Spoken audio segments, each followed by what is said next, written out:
E aí pessoal, beleza? Vamos continuar aqui as nossas videoaulas de revisão.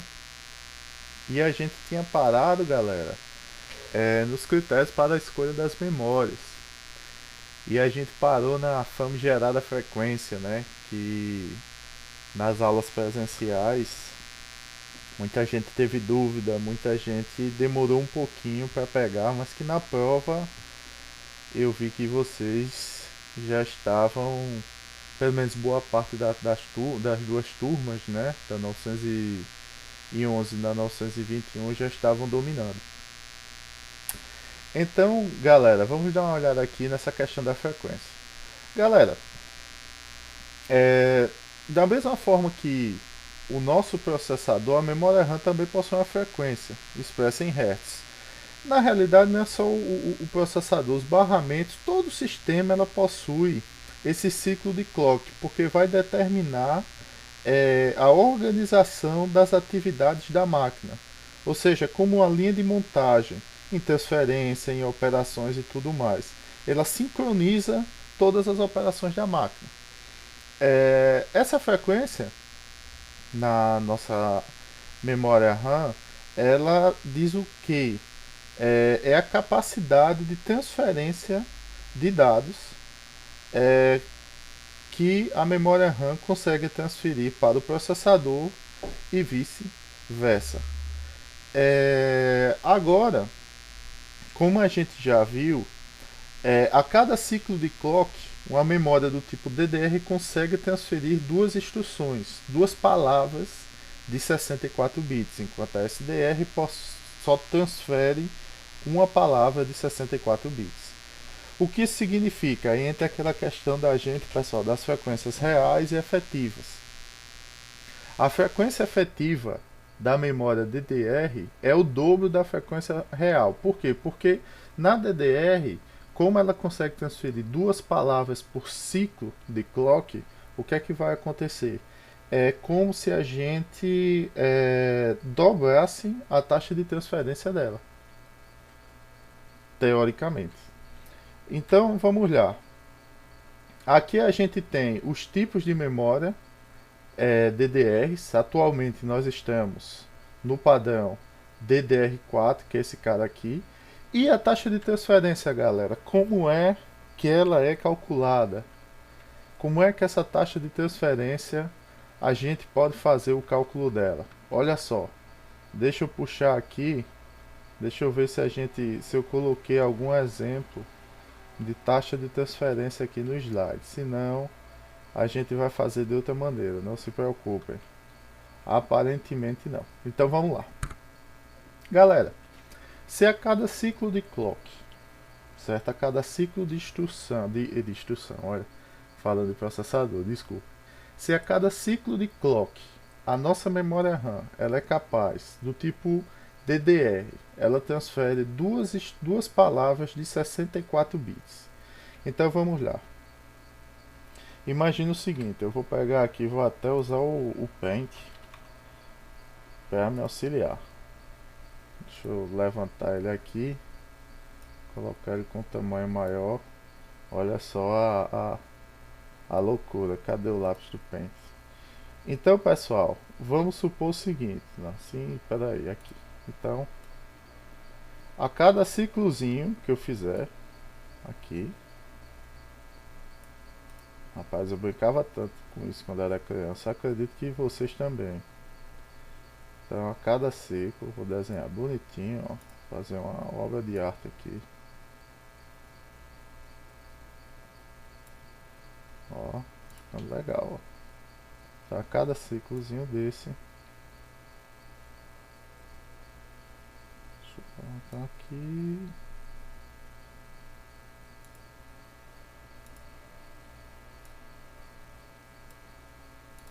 Tá, já perdi a paciência.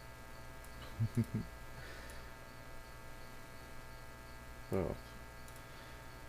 Vamos supor que isso aqui seja o ciclo de clock e que isso seja uma memória DDR. O que é que acontece com a memória DDR? Nós vamos ter dois duas transferências de dados de palavras de 64 bits. Aqui, 64. Eita, só desse tamanho. Deixa eu subir mais isso aqui. 64 bits. Ops. Parece que não está ajudando muito não. Enfim. 64 bits e 64 bits. Então aqui também. A gente sabe o seguinte, que, olha só, um byte é igual a 8 bits. Então aqui nós temos quanto, galera? Nós vamos ter uma transferência de 8 bytes. Não é verdade? Então, a cada ciclo de clock, a gente vai ter uma transferência de nem de 8 bytes na parte inferior e de 8 bytes na parte superior. Relacionando isso daqui, a gente vai ter uma taxa de transferência total de 16 bytes. Isso utilizando a memória DDR. Vamos supor, pessoal, que essa frequência aqui seja de 1 Hz. Colocando naquela formulazinha, T é igual a 1 sobre F, a gente vai ter que T é igual a 1 sobre a frequência que é 1. Então T vai ser igual a 1 segundo. A gente pode dizer que nessa memória aqui, a cada 1 segundo, são transferidos 16 bytes. Não é verdade, pessoal? E se, por exemplo, olha só isso daqui agora. Se, por exemplo, eu tivesse uma frequência de 2 Hz. Então, se minha frequência aumentasse aqui para 2 Hz, então eu teria T é igual a 1 sobre 2, certo? Minha frequência seria de... meu tempo seria de 0,5 segundos, não é verdade? A gente poderia dizer que a cada 0,5 segundos nós teríamos uma transferência de 16 bytes. Em 1 segundo, quantos bytes nós transferiríamos? 32. Se vocês olharem aqui, ó, bastava a gente multiplicar a frequência pela nossa taxa de transferência. Elas são proporcionais aqui, certo? Vejam bem isso daí. Agora, galera, olha só. Se eu, por exemplo, fosse 5 Hz aqui, então seriam 5 vezes 16, que daria 30, deixa 0, sobe 3, 5, 80 bytes a cada segundo. Se isso aqui é proporcional, se eu colocasse, por exemplo, aqui, olha só, preste atenção nisso daqui, ó. Eu tenho um total de 16 bytes. Imaginem, galera, que essa memória aqui funcione a 200 MHz. E aí? A gente só iria simplesmente continuar fazendo a nossa multiplicação. 200 vezes 16 daria um total de... Vamos dar uma olhada aqui. Deixa eu pegar aqui a minha calculadora para a gente não ter erro.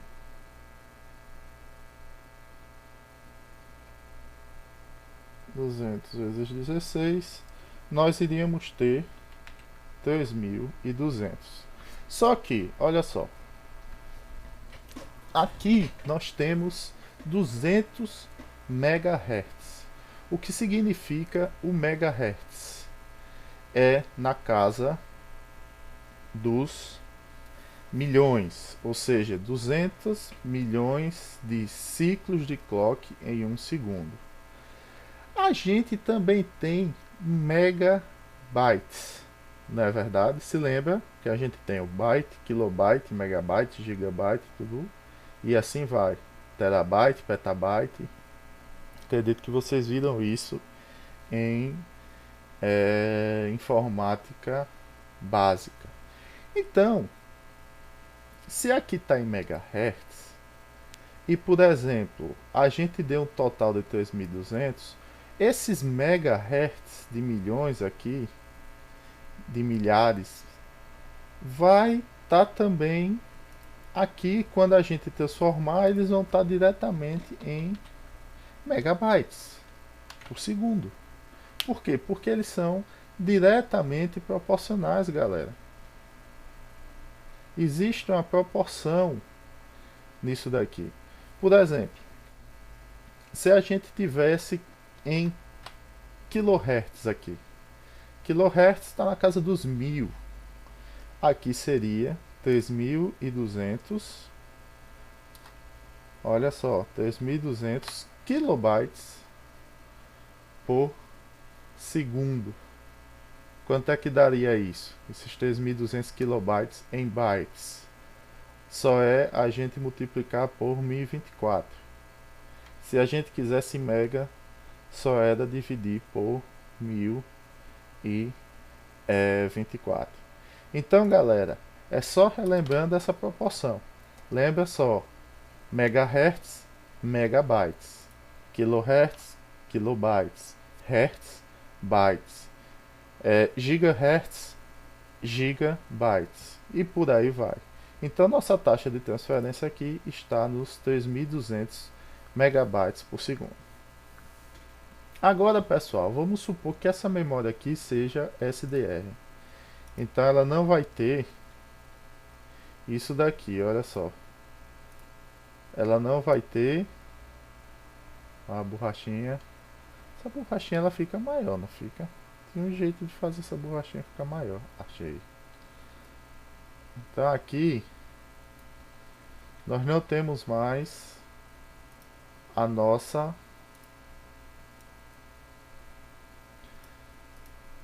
o nosso ciclo duplo, a memória SDR. Ela só transfere 64 bits por ciclo de clock. Então o que é que vai acontecer aqui, galera? Nós vamos ter o nosso total agora ele vai ser de 8 bytes. Se minha taxa de transferência continua a 200 MHz, qual será a taxa de transferência dessa memória aqui, que é do tipo SDR, pessoal? Quanto será essa taxa de transferência? Mais uma vez, só multiplicar em megabytes por segundo, 200 por 8 bytes. Então, a gente vai ter aqui um total de, deixa eu pegar aqui o bichinho, 1.600 megabytes por segundo. Ou seja, é a metade, olha só, é a metade da nossa querida memória DDR. Aí, galera, pensa bem nisso daqui. Olha só. Se eu chegasse para vocês e dissesse o seguinte aqui, ó. Aqui nós temos, mais uma vez, uma memória do tipo DDR, de frequência de 200 MHz. Frequência real. Eu poderia dizer que a frequência efetiva dela seria de 400, o dobro, já que ela transfere o dobro de palavras por ciclo de clock? Sim, não é verdade? Então eu poderia dizer que minha frequência efetiva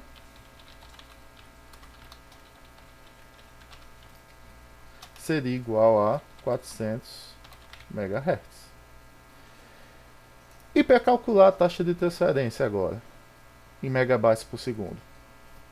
Simples demais, galera. A gente, já que nós temos agora a frequência efetiva, que é o dobro da real, a gente não precisa mais utilizar as duas palavras de 64 bits ou 8 bytes. Basta utilizar uma. Então, a gente vai pegar os 400 vezes 8, vai dar quanto? Um total dos meus 3.200 megabytes por segundo. Então vejam, galera, que não tem dificuldade nisso daí. É só entender essa parte aqui, ó.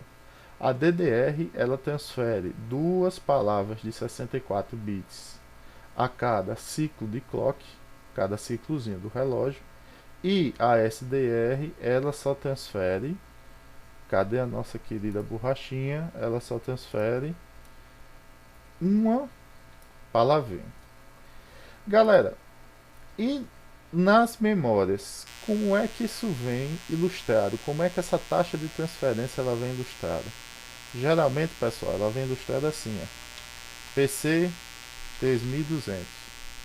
Esse 3200 vocês vão saber que é a taxa de transferência em megabytes por segundo.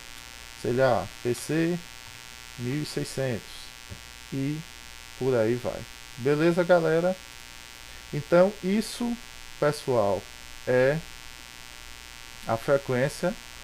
A gente vai ter nas DDRs as seguintes velocidades: 266, 333 e 400, DDR2, 533, 667 e 800, DDR3, vocês vão encontrar bastante memórias 1333 e 1600. Na DDR4 é muito comum você achar a 2133, que não está aqui, a 2400, a 3000 e a 3200. Vocês viram como se faz a taxa de transferência, só que existe um outro porém que a gente viu também, né, galera? Que é o seguinte: a nossa memória ela leva um tempinho até responder ao nosso processador. Esse tempinho que ela leva para responder, para, sei lá, para uma escrita de dados ou para uma leitura de dados, se denomina latência, certo? Também é medido em ciclos de clock. Tudo no computador, acostumem com isso. Os ciclos de clock são utilizados em tudo dentro da nossa máquina. Se duas memórias possuírem a mesma frequência, vamos supor, duas DDR2 800, quanto menor a latência, mais rápida será a memória.